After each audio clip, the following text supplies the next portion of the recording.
안형진의 쾌도 난법, 우리 지역과 생활 속 문제를 법적인 관점에서 쉽고 재미있게 풀어봅니다. 안형진 변호사 나와 계십니다. 어서 오세요. 네, 안녕하십니까. 과세 잘 하셨습니까? 안형진 변호사입니다.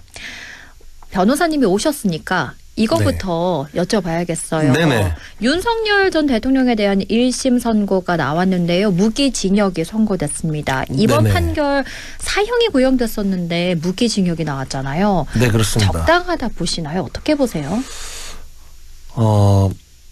네, 저는 뭐 솔직히 적당하다고는 봅니다. 네. 뭐 그 잘못에 비례해서 형량을 정해야 되는데 예전에 네. 전두환 노태우 대통령에 대해서 무기징역형을 내렸던 사례가 있는데 네. 그때의 내란죄에 비해서는 지금의 내란죄는 더 무겁지는 않다고 보입니다. 왜냐하면 사상의 결과도 발생 안 했고 계엄을 스스로 해제한 측면도 있기 때문에 물론 이 계엄과 그 뒤에 여러 가지 어떤 일련의 행동들 그리고 반성하지 않는 태도는 규탄받아 마땅하지만은 네. 그렇다고 해서 사람을 무조건 사형시켜야 된다 이런 건 아니라고 봅니다. 그래서 네. 결론적으로는 제 개인적인 의견은 무기징역으로 판단한 것은 뭐 과중하지도 과경하지도 않았다 이렇게 보고 있습니다. 그러시군요. 오셨으니까 이거부터 여쭤봤고요. 네. 이번에 재판부도 사법제도와 관련해서 새해 들어서 큰 변동이 일어나고 있는데요. 뭐 대법관의 현행 14명에서 26명으로 증원하는 뭐 이런 여러 가지가 도입되고 있는데 법률안이 나오고 있는데 오늘 대법관 증원에 대해서 이야기를 나눠볼까요? 네, 설 연휴 직전인 지난 2월 11일이었습니다. 법제사법위원회 전체 회의에서 국민의힘 의원들이 극렬히 반발하는 가운데 대법관 증원 그리고 재판에 대한 헌법소원을 허용하는 법률안이 통과되었습니다. 네. 오늘은 그중에 대법관 증원에 국한해서 말씀을 드리고자 하는데요. 네. 현재 대법관은 법원조직법상 법률상으로 그 숫자가 14명으로 정해져 있습니다. 반면에 헌법재판관은 헌법에 의해서 9명 정해져 있어서 법률 바꾼다고 바꿀 수가 없습니다. 그러나 대법관은 이제 헌법에서 법률에 정하라 이래 돼 있어서 법원조직법에서 정하고 있고 그래서 법률을 바꾸면 얼마든지 눌리거나 지릴 수 있는 거고요. 네. 그래서 이제 현행보다 12명을 늘려서 26명 한다 이렇게 개정안이 추진되고 있는 거고요. 그렇군요. 사실 이것도 대법관의 수도 헌법에 규정해야 될 필요성이 있다는 걸 느끼는데요. 네. 여튼 이게 지난 2월 11일 법제사법위원회에서 통과되어서 이제 아주 본회의 통과 절차만 남아 있습니다. 그런데 한병도 원내총무가 이제 입법 속도전을 하겠다. 네. 매주 목요일 뭐 이제 하겠다는 거 보면 네. 뭐 3, 4월엔 통과되는 게 늦어도 4월엔 통과되는 게 기정사실로 보이는데요. 그럼 왜 이렇게 기존 14명에서 26명으로 대폭 증가시키는가에 대해서 법률안에 제한 이유가 나와 있습니다. 간단하게 말씀드리면은 네. 이게 제 의견이 아니라 법률안에 나와 있습니다. 네. 2022년 기준 대법원 본안사건 접수 건수가 연간 5만 6천 건을 초과하고 있고 그래서 대법관 1인당 연간 약 5천 건에 달하는 사건을 처리할 정도로 업무가 가중해서 뭐 이런 점 때문에 좀 제대로 심리하려면 느리는 게 필요하다 이런 취지입니다. 네. 물론 그것도 사실 맞는 측면도 있는데요. 네. 한편엔 또 우려되는 측면도 있습니다. 여러 가지 면이 있지만 이렇게 되면은 결국 대법관의 대부분을 이재명 대통령이 임명해야 된다는 문제가 지적되고 있습니다. 네. 좀 살펴보면요. 네. 현재 대법관의 임기는 6년입니다. 한편 또 이재명 대통령의 임기가 작년 6월에 시작했으니까 5년이지 않습니까? 그렇죠. 2030년 6월까지입니다. 이를 전제로 좀 살펴보면요. 네. 현재 있는 대법관 중에 그 이재명 대통령 임기 안에 네. 본인이 이제 임기 만료를 하는 대법관의 수가 무려 10명입니다. 그 10명 중에는 현재 대법원장인 조희대 대법원장도 있죠. 네. 그러니 현재 제도로 현행 법원 조직법 내로 가도 이재명 대통령께서는 대법원장 1명, 대법관 9명, 즉 14명 중에 10명을 본인이 임명하게 되는 것입니다.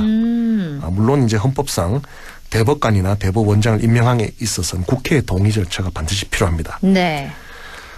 그래서 좀 새로 임명되는 분은 이제 뭐 조희대 대법원장은 정년이 되어서 2027년 6월에 이제 퇴직하고요. 그렇죠. 노태학, 이은구, 천대엽, 오경미, 오석준, 서경환, 권영준, 엄상필, 심숙희 법관 요래 총 10명이 이재명 임기 중에 임기 만료된 대법원장 및 대법관인데요. 그런데 개정 법률안을 보면은 12명의 대법관을 증언하도록 되어 있습니다. 네. 좀 디테일을 볼 필요가 있는데 네. 그 부칙 조항에서 한꺼번에 증언하는 건 물론 아닙니다. 공포된 날로부터 2년 후에 그러니까 올게 한 2026년 3, 4월 공포되면은 네. 2028년에 한 4명, 2029년 한 3, 4월에 또 4명, 아하. 2030년 3, 4월 정도에 4명 이렇게 순차적으로 4명씩 3번 총 12명을 증언한다고 되어 있죠. 네. 이 모든 게 이재명 대통령의 임기 안에 이루어지는 거를 주목할 필요가 있고요. 그러네요. 그렇습니다. 뭐 좀 전 말씀드렸듯이 민주당은 그 대법관 증언 법률안을 비롯해서 다양한 법률안을 매주 목요일마다 이제 그 본회의를 열어서 속도전으로 처리하겠다 이렇게 말씀하고 있습니다. 네. 국민의힘에서 필리버스터로 저항한다고 해도 몇 시간 지연할 뿐이지. 그렇죠. 뭐 이번 달 말이나 늦어서 4월달 초중순까지는 뭐 처리되는 게 기정사실로 보이고요. 네. 그렇다면 뭐 법원 공포도 하는 게 뭐 그 정도 될 건데요. 결국 이제 2026년 3월, 4월 뭐 요 정도 공포가 될 거니까 뭐 1호부터 2년 지난 2028년 네. 한 3, 4월 정도에 4명 또 그 다음 연도에 4명 그 다음 연도에 4명 이렇게 증언하는데요. 그래서 아까 말씀드렸듯이 결국 이재명 현 대통령의 임기 중에 개정안했던 12명을 모두 임명해야 된다. 이런 결과가 될 것 같습니다. 그러면 원래 기존에 10명을 임명할 수 있는데 거기 추가로 12명을 더 임명 가능하다 이런 말씀이신 그렇습니다. 거죠? 산술적으로 딱 나오는 겁니다. 이게 네. 뭐 민주당이 이래 입장 차이가 있는 거고 따져보면 이렇게 되는 거죠. 그래서 기존에 있던 10분을 임명하고 신규 네. 증언 대법관 12명을 임명해서 총 22명을 임명하게 되는 겁니다. 아하. 그러면 개정법에 의하면 26명이 대법관인데 그중에 22명 약 84%를 한 명의 대통령이 임명하게 되는 상황이 발생할 수밖에 없습니다. 네. 이게 우리 헌법에서는 기간 상권 분립 및 이런 점을 좀 기능적으로 잘 돌아가기 위해서 여러 가지 장치를 마련하고 있는데요. 권력의 분립 및 견제인데 각 헌법 기관마다 임기를 불일치시키고 있습니다. 예를 들면 대통령은 5년이고 네. 국회의원은 4년이고 대법관 및 헌법재판관은 6년이거든요. 네. 대법관은 법률에서 6년 하고 있는데 그렇죠. 이거를 이제 이렇게 좀 이렇게 불일치시키고 있는 이유는 한 번에 다 바꿔지면 안 돼서 이렇게 좀 기능적으로 이렇게 바꿔서 차이를 두는 거거든요. 네. 그래서 이제 이런 이제 헌법이 권력 분립과 견제를 위해서 조금 한꺼번에 못 받게도록 이렇게 하는 취지에 좀 반한 측면이 있는데 그러네요. 좀 더 살펴보면 또 다른 위험성이 있습니다. 어떤가요? 한 번 더 들어가야 되는 건데 네. 단순히 대통령이 22명 임명하면 사법 대법관 26명 22명 좀 심하가 아니 이런 지적은 항상 언론에 있는데 여기서 한 번 더 들어가 보자는 거죠. 네. 헌법상 대법관은 대법원장의 제청으로 국회의 동의를 거쳐서 대통령 임명하기입니다. 3단계가 필요한 겁니다. 네. 그리고 대법원장은 국회의 동의를 거쳐서 대통령 임명하게 되어 있습니다. 2단계인데요. 네. 57년 6월생인 조희대 대법원장은 정년 70세 규정 때문에 만 70세가 되는 2027년 6월 내년 6월에 대법원장에서 물러나게 됩니다. 네. 그렇다면 조희대 대법원장 정년 퇴직 전에 임기가 만료되는 대법관은 있고 하는데 그런데 2027년 6월 조희대 대법원장이 정년 퇴직한 이후에는 당연히 대법원장을 이재명 대통령께서 국회 동의를 얻어서 임명을 하겠죠. 그렇겠죠. 여기에 또 좀 지켜볼 바가 있는데 네. 다음 국회의원 선거일이 2028년 4월이지 않습니까? 네, 그렇죠. 그러면 대법원장 임명이 2027년 6월 이쯤에 나면은 결국은 민주당이 절대 다수장을 차지하고 있는 상태에서 그 국회가 있는데 그 국회의 동의를 얻어서 이재명 대통령 임명한다는 거거든요. 네. 그러니까 사실상 국회가 견제할 걸 못하니까 안 하겠죠. 네, 못 하겠죠. 특정 정당이나 또는 대통령이 치우친 대법원장 임명될 위험성이 지적되고 있는 그런 상황입니다. 농후하다. 네. 그러면 어떻게 되느냐는 거는 이제 그 새로 임명된 대법관이 또 그 뒤에 대법관을 임명 제청을 해서 국회 동의 얻어서 대통령 임명이 되거든요. 그렇겠죠. 네. 그래서 2027년 6월 이후에 임명된 대법원장이 임명하는 대법관들은 그러니까 대통령이 임명한 대법원장이 임명 제청을 해서 또 대통령이 임명한 이런 구조를 된다는 네. 거죠. 그래서 임기 만료되는 대법관이 오경미, 오석준, 서경환, 권영준, 엄상필, 신숙기 대법관이 이제 만료되는데 네. 이 6명의 대법관 후임은 이재명 대통령에 의해서 임명된 신임 대법원장이 제청해야 된다는 차이가 있습니다. 조희대 대법원장이 하는 게 아니고 네. 신임 대법원장이 하게 되죠. 참 이게 그런데요. 또 이 증언되는 12명에 대해서 그 새로운 법률안에 의해서 네. 살펴보면요. 참 이게 개정 법률안이 어차피 빨리 통과될 겁니다. 그러면 2년 후인 2028년 그부터 4명 된다는 점을 말씀 계속 드리는데요. 네.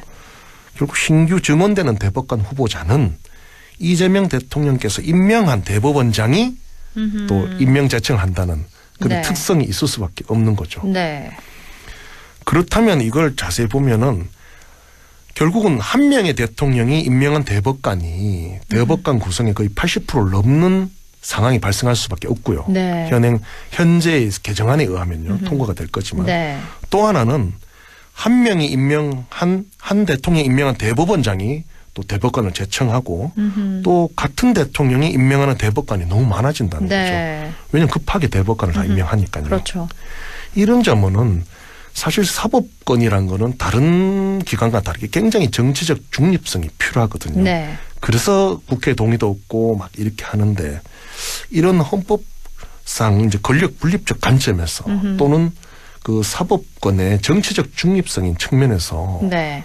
이게 과연 맞는 거냐는 점은 굉장히 우리가 걱정할 수밖에 없습니다. 그렇죠. 그렇죠.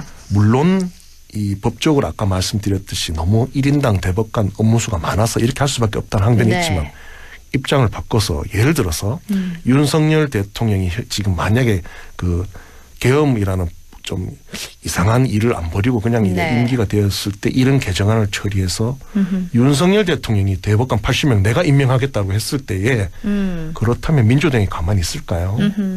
그건 아닐 겁니다. 그렇죠. 왜냐하면 그렇겠죠. 어느 쪽에서 봐더라도 네. 어느 특정인이 대법관 구성의 80% 이상을 정한다는 건 이것은 어느 정당의 입장에서 보더라도 그리고 헌법적인 입장에서 보더라도 명백히 사법권 대법원을 그 좀 문제를 발생시키는 그런 거라고 볼 수 있거든요. 네. 그런데 이게 일사천리로 진행되고 있으니 법조인이 한 사람으로서 또 국민의 한 사람으로서 참 이렇게 참 문제제기를 하지 않을 수밖에 없는데 그렇죠. 어차피 이게 통과는 될 겁니다. 네. 그렇죠. 그렇죠. 그렇다면 앞으로 어떻게 해야 될까요? 어떻게 해야 될까요? 참 그렇다면 앞으로 봐야 될 것은 대법관 임명을 할 때에 네. 임명 제청하고 임명 동의하고 대통령 임명 행위를 할 것입니다. 이때에 임명 제청된 대법관들이 너무 좌나 우로 이렇게 급격하게 쏠리지 않는 네. 그런 점, 그런 분들이 되도록 언론이나 시민들이 감시를 해야 되고요. 네. 역사적으로도 사실 정치 권력은 항상 그 대법원의 구성을 바꿔서 본인들 입막하게 하는 그런 게 있었습니다. 미국의 루즈벨트 대통령도 그때 그런 적이 있었거든요. 네. 뭐 비단 베네수엘라만 그런 게 아닙니다. 그래서 우리가 항상 미국이든 베네수엘라든 항상 그런 속성이 있기 때문에 앞으로 이런 특정 성향의 법관이 어떤 대법원에 진입하는 것 또는 편향적인 법관이 진입한 것에 대해서는 네. 어떤 시민사회나 언론이 계속 지켜봐야 되고 그렇지 않으면 우리나라 사법제도가 굉장히 흔들리고 할 수가 네. 있다. 이 점을 꼭 말씀드리고 싶습니다. 네. 오늘은 대법관 증언안에 대해서 이야기 들어봤는데요. 국회 본회의 통과는 당연히 이루어질 테니까 그 이후에 대법관을 임명할 때 우리가 인물들에 대해서 잘 살펴봐야 한다라고까지 말씀해 주셨습니다. 지금까지 안영진의 쾌도난법 안영진 변호사와 함께했습니다. 고맙습니다. 감사합니다.